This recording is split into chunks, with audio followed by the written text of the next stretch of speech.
Hi guys. අද මං ඇවිත් ඉන්නේ ගොඩක් දෙනෙක්ගේ සිහින කුමරිය රශ්මිකා මන්දාන රඟපාන වෙනස්ම විදිහේ අලුත්ම ෆිල්ම් එකක් අරන්. ඒ තමයි 2025 රිලීස් වුණු තාමා කියන මූවි එක. එහෙනම් වැඩි විස්තර නැතුව අපි කතාවට යමු. ක්‍රිස්තු පූර්ව 323 දී එක කැලයක් මැදින් මහ රෑ ඉංග්‍රීසි සේනාවක් යනවා. එකපාරටම ගස් උඩ කවුරු හරි ඉන්නවා තේරිලා එයාලට මඟ පෙන්වපු මිනිස්සයා ඒ සේනාවේ ලොක්කට කියනවා බේතාල්ලා ඉන්නවා. ඒක ගොඩක් අනතුරුදායක වෙන්න පුළුවන් නිසා ආපහු හැරිලා යමු කියලා. බේතාල් කියන්නේ මිනිසුන්ගේ ලේ බොන කට්ටියක්. ඒ මිනිස්සයා එහෙම කිව්වත් ලොක්කා ඒකට කැමති වෙන්නේ නැහැ. එයාලා දිගටම ඉස්සරහට යන්න හදද්දි එකපාරටම බේතාල්ලා ඇවිල්ලා එයාලට පහර දීලා ඒ මිනිස්සුන්ගේ ලේ උරා බොනවා. ඔන්න දැන් තමයි අපට අපේ ෆිල්ම් එකේ මේන් කැරක්ටර් එක පෙන්වන්නේ. ඒ තමයි ආලෝක්. ආලෝක් කියන්නේ රිපෝටර් කෙනෙක්. එයා යාගේ යාළුවෝ දෙන්නෙක් එක කැලේක කැම්පින් කරන්න යනවා. මෙයාලා ෆොටෝ ගන්න කැලේ ඇතුළට ගිහින් ඉන්නකොට ආලෝක් පස්සෙන් වලහෙක් පන්නනවා. යාළුවෝ දෙන්න එයාව දාලා පැනලා යනවා. එක වෙලාවක වලහයාව අල්ලගත්තත් එයා කොහොම හරි බේරිලා දුවගෙන ගිහිල්ලා ගහක මුල් ගොඩක් අස්සේ හැංගෙනවා. වලහයාව අල්ලගන්න එතනින් ඇතුළට එන්න හැදුවත් එකපාරටම කෙල්ලෙක් ඇවිල්ලා වලහව බය කරලා ආලෝක්ව බේරගන්නවා. ආලෝක්ව එයා නැවතිලා ඉන්න තැනට අරගෙන ගිහින් බෙහෙත් කරනවා. පහවදා උදේ කෙල්ලෙක් අමුතු හීනයක් දැකලා බය වෙලා නැගිටිනවා. එයා බලනකොට ආලෝක් එතන හිටියේ නැහැ. ආලෝක් එළියේ ඉන්නව දැකලා කෙල්ල ගිහින් කියනවා එළිය ගොඩක් භයානකයි ඒ නිසා ඇතුළට වෙලා ඉන්න කියලා. මේ වෙලාවේ ආලෝකයාට ගෙදර යන්න ඕන කිව්වහම කෙල්ල කියනවා ආලෝක්ට තාම හොඳ නැති නිසා එයා හොඳ වුණාම ගෙදරටම ගිහින් දාන්නම් කියලා. මෙතනදී ආලෝකයාගෙන් යාගේ නම මොකද්ද කියලා අහුවම එයා කියනවා තාඩ්කා කියලා. ඔන්න ඊළඟට අපිට පෙන්නන්නේ තවත් බේතාල්ලා කට්ටියක්. එයාලා වලහෙක්ව මරලා ඌව අරගෙන ගිහින් එයාලගේ ගමේ පූජා භූමියට ගෙනියලා උගේ ලේ එක පිළිමයක ගාලා ඌව එක ගල් ගුහාවකට විසි කරනවා. ඒත් එක්කම ආපහු ඒ වලස් කොන එළියට විසි වෙනවා. ඊළඟට ඒ ගල් ගුහාවේ ඉන්න කෙනා සතෙක් නැතුව මිනිස්සෙක් අරන් එන්න කියලා කෑ ගහනවා. දැන් අපේ ආලෝක් නම් තාඩ්කට ගොඩක් කැමතියි වගේ. හැබැයි යා තාඩ්කා බේතාල් කෙනෙක් කියලා දැනන් හිටියේ නැහැ. එක දවසක් රෑ තාඩ්කා එක්ක කතා කර කර ඉන්න ආලෝක් තාඩ්කව කිස් කරන්න හදනවා. එයා තාඩ්කට ලං වෙනවත් එක්කම තාඩ්කට ආලෝක්ගේ ලේ බොන්න හිතෙනවා. ඒත් එයාව පාලනය කරගන්න තාඩ්කා එතනින් යනවා. ඇස් දෙක ඇරලා බලද්දි තාඩ්කා නෑ කියලා දකින ආලෝක් එයාව හොයාගෙන කැලේ ඇතුළට යනකොට බේතාල්ලා කට්ටියකට අහු වෙනවා. ඒ වෙලාවේ තාඩ්කා එතනට එනවා. වීර් කියන බේතාල් තාඩ්කට කියනවා යක්ෂාසන්ට දැන් සතුන්ගේ ලේ එපාලු. එයා මනුස්සලේ හොයනවා. ඒ නිසා අපි මේ මනුස්සයාව එයාට බිලි කරමු කියලා. තාඩ්කා එකට කැමති නැති වුණත් මෙයාලා කොහොම හරි ආලෝක්ව එයාලගේ ගමට අරගෙන යනවා. තාඩ්කා මිනිස්සෙක් එහෙට අරගෙන ඇවිල්ලා ලොකු වැරැද්දක් කරලා නිසා ඒ මිනිස්යාව යක්ෂාසන්ට බිලි කරමු කියලා වීර් කිව්වත් අන්තිමට එයාලගේ නායකයා ආලෝක්ව හිරකුටියට අරගෙන යන්න නියම කරනවා. ඒත් වීර් ආලෝක්ව කෙලින්ම අරගෙන ගිහින් යක්ෂාසන්ගේ ගල් ගුහාවට විසි කරනවා. යක්ෂාසන් කියන්නේ එක බේතාල් කෙනෙක්. එයාව ගල් ගුහාව අස්සේ හිර කරලා තමා තිබුණේ. මෙයා ආලෝක්ගේ ලේ බොන්න හදනවත් එක්කම තාඩ්කා මෙතනට ඇවිල්ලා එයාව බේරගෙන එතනින් පැන ගන්නවා. වීර් එයාගේ කට්ටියත් එක්ක මෙයාලා පස්සේ පැන්නුවත් මේ දෙන්න එයාලව කොහොම හරි මග අරිනවා. පහලින් වාහනයක් යනවා දැකලා තාඩ්කා ආලෝක්ට ඒකට පැනලා මෙතනින් බේරිලා යන්න කිව්වත් ආලෝක් තනියම මෙතනින් යන්න කැමති වෙන්නේ නැහැ. ඉතින් අන්තිමට දෙන්නම මේ වාහනේ උඩට පනිනවා. මේ වෙනකොට නම් දෙන්නටම දෙන්න ගැන ආදරයක් ඇති වෙලයි තිබුණේ. ආලෝක් තාඩ්කට නගරේ විදිහට ඇඳුම් අඳවගෙන ගෙදර එක්කගෙන යනවා. මෙයාලා ගෙදරට යනකොට ආලෝක් මැරුණා කියලා හිතාගෙන ගෙදර අය යාට පූජාවක් කරන ගමන් හිටියේ. ආලෝක්ව දැකපු ගමන් අම්මා ඒ හැම දෙයක්ම අයින් කරලා දාලා ආලෝක්ව පිළිගන්නවා. හැබැයි තාත්තා නම් හිතාගෙන හිටියේ මේ ආලෝක් නෙමෙයි කියලා. ඉතින් එයා ආලෝක් කාමරයට එක්කගෙන ගිහිල්ලා ප්‍රශ්න වගේක් අහනවා. කොහොම හරි අන්තිමට ඒ ආලෝක් කියලා එයාට ඔප්පු වෙනවා. ඊළඟට ආලෝක් අම්මටයි තාත්තටයි තාඩ්කව හඳුන්වලා දෙනවා. මෙයා එයාලට කියන්නේ තාඩ්කාගේ නම තාරිකා කියලා. එයාව කැලේදී බේරගත්තේ තාඩ්කා කියලා කියන ආලෝක් තාඩ්කා කියන්නේ අනාථ ළමයෙක් නිසා එයාව ගෙදර එක්කගෙන ආවා කියලා ලොකු බොරුවක් කියනවා. අම්මා මේ හැම දෙයක්ම පිළිගත්තත් තාත්තගේ හිතේ නම් පොඩි සැකයක් තිබුණා. එදා රෑ කාමරේදී ආලෝක් තාත්තට කියනවා එයාගේ සංස්කෘතිය වෙනස් වුණත් ඒ දේවල් අම්මටයි තාත්තටයි තේරුම් කරලා දෙන්න අමාරු නිසා පොඩි බොරුවක් කියමු කියලා. ඔන්න ඊළඟට අපිට ආයෙත් පෙන්වන්නේ යක්ෂාසන්ව. එයා වේට අණ කරනවා ආලෝක්ව එයා ගාවට අරගෙන එන්න කියලා. ආලෝක්ගේ තාත්තා රෑ වතුර බොන්න කුස්සියට ගිහාම එළිය මොකෙක් හරි දගලනවා තේරිලා ජනෙල් ඇල්ල බලනකොට තාත්තා ගහෙන් ගහට පනිනවා දකිනවා. එයා ඉක්මනට ඇවිත් මේ ගැන ආලෝක්ගේ අම්මට කියන්න හැදුවත් අම්මා තාත්තට විකාර කියවන්න එපා කියලා බැනලා නිදා ගන්නවා. ආලෝක්ටත් තාත්තා ඇඳේ නෑ කියලා තේරිලා ජනෙල ගාවට ගිහින් බලනකොට දකිනවා තාත්තා එළිය හිටපු බල්ලවත් උස්සගෙන යනවා. තාත්තා ලෑස්ති උනේ බල්ලගේ ලේ බොන්න. ආලෝක් ඉක්මනට ගිහිල්ලා බල්ලව බේරගෙන තාත්තාව එතනින් එක්කගෙන යනවා. ආලෝක් හිතාගෙන ඉන්නේ තාත්තා කියන්නේ මස් කන ගෝත්‍රයක කෙනෙක් කියලා. පහෝදා රෑ ආලෝක් තාත්තාව එයාලගේ ෆස්ට් ඩේට් එකට රෙස්ටුරන්ට් එකකට එක්කගෙන යනවා. ඒ තාත්කට හොඳට මස් කන්න දෙන පොරොන්දුව පිට. එතනදි තාත්තා ලේ කියලා රැවටිලා වයින් බීලා හොඳටම වෙරි වෙනවා. ඊළඟට එයා එතන හිටපු කොල්ලෝ ටිකක් එක්ක නටන්න පටන් ගන්නවා. මේක දැකලා ආලෝක් බලෙන්ම එයාව එතනින් එක්කගෙන වාහනේ දාගෙන යනවා. ඒත් අර කොල්ලෝ ටික මෙයාලව ෆලෝ කරනවා. එයාලගෙන් බේරිලා යන්න හැදුවත් අන්තිමට මෙයාලා ඒ කොල්ලෝ ටිකට කොටු වෙනවා. තාත්කට වාහනේ ඇතුළටම වෙලා ඉන්න කෙන ආලෝක් වාහනෙන් බැහැලා ඒ කොල්ලොත් එක්ක කතා කරලා මේ ප්‍රශ්නේ විසඳගන්න යනවා. ඒත් උන් ටික ආලෝක්ට හොඳටම ගහනවා. මේක දැකලා ගොඩක් තරහ යන තාත්කා වාහනෙන් බැහැලා අර හැම මිනිස්සෙක්ටම ගහනවා. මේ දේවල් දිහා ආලෝක් ගොඩක් පුදුමෙන් බලාගෙන හිටියේ. අන්තිම මිනිස්සයාටත් ගහලා ඉවර වෙලා තාත්කා යාගේ ලේ බොන්න හදනවත් එක්කම ආලෝක් එතනට ඇවිල්ලා ඒක නවත්තලා යාව ගෙදර එක්කන් යනවා. මේ හැම දෙයක්ම දිහා වීරයාගේ කට්ටියත් එක්ක ඇවිල්ලා බලාගෙන හිටියේ. තාත්කලා එතනින් ගියාට පස්සේ වීරලා ඇවිල්ලා අර මිනිස්සුන්ව මරලා දානවා.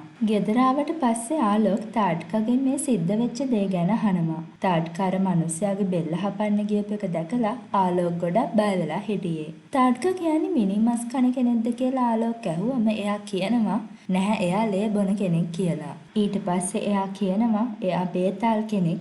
ඉතින් ඒ නිසා එයා මස් කන්නේ නැහැ හැබැයි ලේ බොනවා කියලා. මිනිස්සුන්ගෙත් ලේ බොනවද කියලා ආලෝකයාගෙන් ඇහුවාම එයා කියනවා ඉස්සර නම් බිව්වා හැබැයි 1947න් පස්සේ එයාලා මිනිස්සුන්ගේ ලේ බොන එක නැවැත්තුවා කියලා.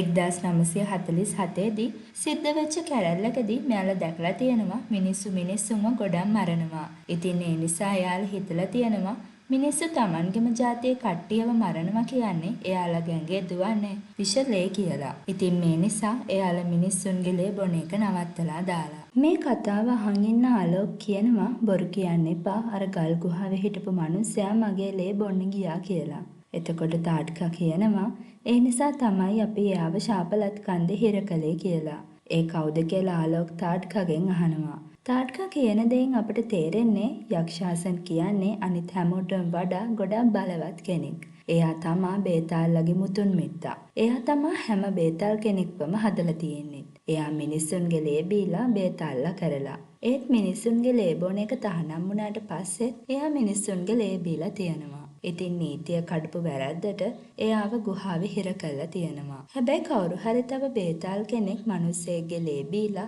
ආයෙත් නීතිය කඩපු දවසට එයාව නිදහස් වෙනවා. 1947 සිද්ධිය සිද්ධ වුණු වෙලෙත් තාත්කා එතන හිටියද කියලා ආලෝක් ඇහුවම තාත්කා කියනවා ඔව් මම හිටියා මොකද මං මිනිස්සෙක් නෙමෙයි ඒ නිසා තවමත් ජීවත් වෙනවා කියලා. මේ වෙලාවේ ගෙදරට පොලිසියෙන් එනවා. ආලෝක් කොල්ලොත් එක්ක ගහගත් එකට ප්‍රශ්න කරන්න තමයි යාලා ඇවිත් හිටියේ. ඊළඟට ඉන්ස්පෙක්ටර් මේ ගැන ප්‍රශ්න කරන්න තාත්කව කාමරයකට ගෙනියනවා. දෙයියනේ බලද්දි ඉන්ස්පෙක්ටර්ත් බේතාල් කෙනෙක්. එයා තාත්කා ඒ කොල්ලෝ ටිකව බෙල්ල අබරලා මරලා දාපු එකට චෝදනා කරනවා. එයා කියනවා එයාව පත් කරලා තියෙන්නේ මිනිස්සුන්ගේ බේතාල්ලගේ අතර තියෙන සමතුලිතතාවය රකින්න ඒත් මේ දේවල් නිසා ඒක නැති වෙනවා කියලා. තාත්කා නිසා ආලෝක්ටත් ගොඩක් ලොකු අනතුරක් සිද්ධ වෙන්න පුළුවන් කියලා කියන ඉන්ස්පෙක්ටර් ආපහු එයාට ඉක්මනටම ගමට යන්න කියලා බනිනවා. ඉතින් ඇත්තටම එයා නිසා ආලෝක්ට කරදරයක් වෙයි කියලා හිතන තාට්කා ගමට යන්න තීරණය කරනවා. ආලෝක් මේකට කැමති නැති වුණත් තාට්කා එයාගේ අදහස වෙනස් කරේ නැහැ. ඉතින් මේ නිසා ආලෝක්ම ගිහිල්ලා එයාව බස් එකකට නගනවා. ඒත් තාට්කා නැතුව ඉන්න හිත හදාගන්න බැරි වුණ ආලෝක් බස් එක පිටිපස්සෙන් ගිහින් තාට්කට නවතින්න කියලා කියනවා. තාට්කා බස් එක නවත්තන්න කියනවත් එක්කම ආලෝක්ගේ කාර් එක ඇක්සිඩන්ට් වෙනවා. වාහනේ පෙරලිලා ගිහින් ගිනි ගන්නවා. තාට්කා ආලෝක්ව වාහනයෙන් එළියට ගන්නවා. ඊළඟට එයා ආලෝක්ව ඉක්මනටම හොස්පිටල් ඇඩ්මිට් කරත් කිසිම වැඩක් වෙන්නේ නැහැ. ඒ වෙද්දිත් ආලෝක් මැරිලා. ඉතින් ඔයා තාමත් අපේ වීඩියෝ එක බලන ගමන් නම් ඉන්නේ ලයික් එකක් දාලා සබ්ස්ක්‍රයිබ් කරන්නත් අමතක කරන්න එපා. ඩොක්ටර්ස්ලා ආලෝක් ගාවින් යනවත් එක්කම ගොඩක් අමුතු දෙයක් සිද්ධ වෙනවා. එකපාරටම ආලෝක් හොඳටම ගැහෙන්න පටන් ගන්නවා. මේ දේවල් දිහා තාට්කා එළිය ඉඳන් බලාගෙන තමයි ඉන්නේ. ආලෝක්ගේ ඇඟේ තිබුණු තුවාල ටික නිකම්ම නැති වෙලා යනවා. ඒ විතරක් නෙමෙයි එයාගේ බෙල්ලේ තිබ්බ ලේ බීපු පාරකුත් නැති වෙනවා. මේ දේවල් මෙහෙම සිද්ධ වෙනකොට බේතාල්ලගේ ගම තමුතු දේවල් සිද්ධ වුණා. ටික වෙලාවකින් ආලෝක් ඇස්සරිනවා. ආලෝකුත් බේතාල් කෙනෙක් වෙලා. ගමේ හැමෝම වගේම යක්ෂාසනුත් මේ සිද්ධ වෙච්ච අමුතු දේවල් වලින් තවත් මිනිස්සෙක් බේතාල් කෙනෙක් වෙලා කියලා දැනගන්නවා. යක්ෂාසන් එයා දැන් නිදහස් වෙනවා කියලා ගොඩක් සතුටු වෙනවා. ටිකකින් ආලෝක් එයා හිටපු ඇඳේ නෑ කියලා දැකලා කට්ටියම එයාව හොයන්න පටන් ගන්නවා. ආලෝක් හිටිය කාමරේ ජනෙලෙන් එළිය බලද්දි තාත්තා දකිනවා ආලෝක් උඩ තට්ටුවේ කාමරයකට ජනෙලෙන් යනවා. ඊට පස්සේ තාත්තා ඒ පස්සෙන් යනවා. ආලෝක් ගිහින් තිබ්බේ බ්ලඩ් බැංක් එකට. එයා ඒකෙන් ලේ අරගෙන බිබී හිටියේ. තාත්තා මෙතනට එනවත් එක්කම තාට්කත් එතෙන්ට එනවා. ආලෝක් තාත්තගේ පැත්ත හැරුණට පස්සේ එයාව දැකලා තාත්තා හොඳටම බය වෙලා කලන්ත දාලා වැටෙනවා. ඊළඟට අපිට පෙන්වන්නේ පහෝදා උදේ. තාත්තා වගේම ආලෝකත් ගෙදර ඇවිත් හිටියා. සිහිය ආපු තාත්තා බය වෙලා කලින් දවසේ වෙච්ච දේවල් කියනකොට ඒ හැම දෙයක්ම තාත්තට සිහිය නැති වෙච්ච වෙලේ ඔළුව වැදිලා කියවන මනස්ගත කියලා අම්මා එයාගේ හිත හදනවා. ආලෝක උදේ නැගිටලා කණ්ණාඩියෙන් එයාගේ ඇඟේ තිබ්බ කිසිම තුවාලයක් නැහැ කියලා දකිනවා. ඒ වගේම එයාගේ හදගැස්මක් දැන් නැති වෙලා කියලා දැනගන්නවා. එතකොට තාට්කා එතනට එනවා. එයා ආලෝක්ට කියනවා ආලෝක් දැන් මැරිලා කියලා. ඒ වගේම තාට්කා එයාව බේතාල් කෙනෙක් කරා කියලාත් කියනවා. මිනිස් ලේ බොන්නේ නැහැ කියපු තාට්කා ආලෝක්ව බේතාල් කෙනෙක් කරපු එකට ආලෝක් බැන ඉද්දි තාට්කා එයාව කිස් කරලා කියනවා ඇක්සිඩන්ට් එක වුණ වෙලාවෙම ආලෝක් මැරෙන්න ගියා. ඒත් එයාව ජීවත් කරවන්න ඕන නිසා එයා ආලෝක්ව බේතාල් කෙනෙක් කරා කියලා. ඊට පස්සේ අපිට පෙන්නන්නේ යක්ෂාසන්. එයා බේතාල්ලගේ නායකයාට කියනවා දැන් තාට්කා වැරද්දක් කරපු නිසා එයාව හිර කළා යක්ෂාසන්ව නිදහස් කරන්න ලෑස්ති වෙන්න කියලා. ඒ වගේම දැන් එයා නිදහස් වුණාම ආයෙත් බේතාල්ලගේ නායකයා වෙන්නේ යක්ෂාසන්. තාට්කා ආලෝක්ට බේතාල්ලගේ අරමුණ වෙන්නේ පෘථිවිය ආරක්ෂා කරන එක කියලා දෙනවා. ඒ වගේම එයා ආලෝක්ට බේතාල් කෙනෙක් වුණාට පස්සේ එයාට දේවල් වලට හුරු වෙන්න ඕනි කොහොමද කියලාත් කියලා දෙනවා. එයාගේ වේගයේ ශක්තියයි වැඩි වෙනවා. ඒ වගේම ඉරේලිය බලන්න අමාරු වෙනවා.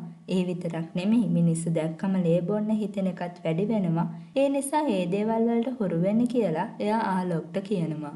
දවසක් තාත්තා රැවුල කපනකොට එයාගේ මූණෙන් ලේ එනවා. මේක දැකලා ආලෝක්ගේ දත් දෙක එළියට එනවා. මේක තාත්තා කණ්ණාඩියෙන් දකිනවා. එයා ටක් ගාලා ගිහින් ආලෝක්ට එයාගේ දත් ටික පෙන්වන්න කිව්වත් ආලෝකයාගේ දත් දෙක හංගගෙන තාත්තට පෙන්නනවා. තාත්තා මේ සිද්ධිය ගිහින් පොලිසියට කියනවා. මේ දේවල් අහන් ඉඳලා ඉන්ස්පෙක්ටර් ආලෝක බේරගන්න පොරොන්දු වෙලා තාත්තව යවනවා. ඊළඟට අපිට පෙන්නන්නේ බේතාල් ගම. තාට්කව ආපහු එක්කගෙන එන්න නම් ආලෝකව මරන්න වෙනවා කියලා වීර් නායකයාට කියනවා. ඒත් ඒක නීතියට විරුද්ධ නිසා නායකයා ඒකට කැමති වෙන්නේ නැහැ. එයා එයාලගේ පිළිමය පෙන්නලා කියනවා තාමාට තමයි නීතිය වෙනස් කරන්න පුළුවන් කියලා. ඒත් වීර් කියනවා එයාලගේ තාම කියන්නේ යක්ෂාසන්ට කියලා. පිළිමේ ඉන්න තාමගේ හදවත ගැහෙනවා. ඒත් මිනිස්සු බේතාල්ලා වුණාට පස්සේ හදවත ගැහෙන්නේ නැහැ. හදවත ගැහෙන්නේ නැති අයගේ තාමා හදවත ගැහෙන කෙනෙක් වෙන්නේ නැහැ කියලා වීර් කියනවා. මේ දේවල් අහගෙන ඉඳලා නායකයා වීර්ට කියනවා ගිහින් තාට්කවයි ආලෝක්වයි හොයාගෙන එක්කගෙන එන්න කියලා. දවසක් ආලෝක් තාට්කා එක්ක වහලවල් දිගේ පැන පැන ඇවිත් එයාලගේ කාමරයට ජනෙලෙන් ඇතුළු වෙනවා. ඒත් එක්කම කාමරේ ලයිට් එක ඔන් වෙනවා. මෙයාලා ජනෙලෙන් කාමරේට එනවා. තාත්තා බලාගෙනයි ඉඳලා තියෙන්නේ. තාත්තා ආලෝක්ගෙන් මොනවද හංගන්නේ කියලා අහුවම ආලෝක් මොකුත් නැහැ කියලා කියනවා. ඒත් එක්කම එයාගේ දත් දෙක එළියට එනවා. බේතාල්ලා බොරු කියනකොට ඉබේම එයාලගේ දත් එළියට එනවා. ඉතින් මේ නිසා තාත්තා දැනගන්නවා මෙයා මොකක් හරි දෙයක් හංගනවා කියලා. අන්තිමට ආලෝක්ටයි තාත්කටයි තාත්තට ඇත්ත කියන්න සිද්ධ වෙනවා. ඊළඟට තාත්තා ආලෝක්ව හොඳ කරගන්න ડોක්ටර් කෙනෙක් ගාවට එක්කන් යන්න ලෑස්ති වෙනවා. එතකොට ආලෝක් කියනවා එයාව ડોක්ටර් කෙනෙක්ට තියා දෙවියෙක්ටවත් හොද කරන්න බෑ කියලා. ඊළඟට ආලෝක්ගේ තාත්තා දෙවියන්ගේ අත කියන ටීවී ප්‍රෝග්‍රෑම් එකේ හාස්කම් කරන මිනිස්සයා ගාවට ආලෝක්ව එක්කගෙන යනවා. මේ වෙලාවේ ඒ මිනිස්සයා ගාව කොල්ලෙක් ඉන්නවා. ඒ කොල්ල ඇවිත් තියෙන්නේ මේ මිනිස්සයාගෙන් උදව් ගන්න. එයා කියනවා එයාගේ අයියා වෘකෙක් කියලා. ළඟදී යක්ෂයෙක් එක්ක සිද්ධ වෙච්ච රණ්ඩුවකින් එයාගේ අයියාගේ අංගයක් කැපිලා තියෙනවා. මේ නිසා එයාට දැන් හරියට වෘකෙක් වෙන්න බැහැලු. මේ වෙලාවේ අර මිනිස්සයා පුස්කොළ පොතකින් හොයලා කියනවා අයියට ආයෙත් වෘකෙක් වෙන්න නම් බේතාල් කෙනෙක්ගේ ලේ බොන්න සිද්ධ වෙනවා කියලා. එතකොටම ආලෝක්ගේ තාත්තා ආලෝක්පත් එක්කන් එතනට එනවා. එයාලට හදිස්සියක් කියපු නිසා අර කොල්ලා එතනින් පොඩ්ඩකට එළියට යනවා. ඊළඟට තාත්තා ආලෝක්ට සිද්ධ වෙච්ච දේ කිව්වම අර මිනිස්සයා ආලෝක් බේතාල් කෙනෙක් කියලා දැනගන්නවා. එයාව හොඳ කරන්න විදිහක් නැද්ද කියලා තාත්තා ඇහුවම මේ මිනිස්සයා කියනවා මේකට කිසිම විසඳුමක් නැහැ කියලා. බේතාල් කෙනෙක් වෙච්ච එකට සතුටු වෙන්න කියලා ඒ මිනිස්සයා තාත්තටයි ආලෝක්ටයි කියනවා. මොකද ආලෝක් දැන් අමරණීය නිසා. කිසිම විසඳුමක් නැති නිසා මෙයාලා එතනින් එළියට යනවා. ඊළඟට අර මිනිස්සයා අර වෘකයාගේ මල්ලට කතා කළ රහසක් කියනවා. එයා කියන්නේ ආලෝක් බේතාල් කෙනෙක් කියලා. ඊළඟට එයා ආලෝක් ඉදගෙන හිටපු පුටුවේ තිබ්බ රෙදි කෑල්ලක් මල්ලිට දීලා අයියට ඒක ඉව කරලා බේතාල්ව හොයාගන්න කියලාත් කියනවා. තාත්තා මේ කරන විකාර වැඩවලට හොඳටම තරහ ගිහින් හිටපු ආලෝක් තාත්තටත් බැනලා එතනින් යන්න යනවා. ටිකකින් ආලෝක්ව වීර්ලා ෆලෝ කරනවා කියලා තේරුණ මෙයා මේ ගැන තාත්කට කෝල් කරලා කියනවා. තාත්කා කියනවා එයාට උස තැනකට යන්න ඉක්මනට තාත්කා එන්නම් කියලා. ආලෝක් උස තැනකට ගිහිල්ලා ඉන්නකොට එතනට අර වෘක මිනිස්සයා එනවා. එයා කියනවා එයාට ආලෝක්ගේ ලේ ඕනේ කරනවා කියලා. ඊළඟට මේ දෙන්න අතරේ ලොකු සටනක් යනවා. මේ විදිහට රණ්ඩු වෙන අතරේ ආලෝක් එයාගේ අල්ල කපලා මිනිස්සයාට ලේ දෙනවා. එයාගේ කටට ලේ වැක්කිරෙනවත් එක්කම වෘක මිනිස්සයා වෘකෙක් බවට පත් වෙනවා. ඊළඟට එයා ආලෝක් පස්සෙන් පන්නන්න පටන් ගන්නවා. එයා ආලෝක්ට හොඳටම ගහනවා. එක පාරටම ආලෝක එක තැනකින් වැටෙන්න යනවත් එක්කම තාත්කා ඇවිල්ලා එයාව අල්ලගෙන කඩයක් අස්සට ගිහින් හැංගෙනවා. වෘකයාත් මෙයාලව හොයාගෙන ඒ කඩේට එනවා. මේ දෙන්න වෘකයා වටේටම කණ්ණාඩි තියෙනවා. කණ්ණාඩි වලින් Tamanවම දකින වෘකයා ඒවට හොඳටම බය වෙලා ආයෙත් මිනිස්සෙක් වෙලා පැනලා දුවනවා. ඊළඟට මේ දෙන කෙලින්ම යන්නේ අර ඉන්ස්පෙක්ටර්ගේ ගෙදරට.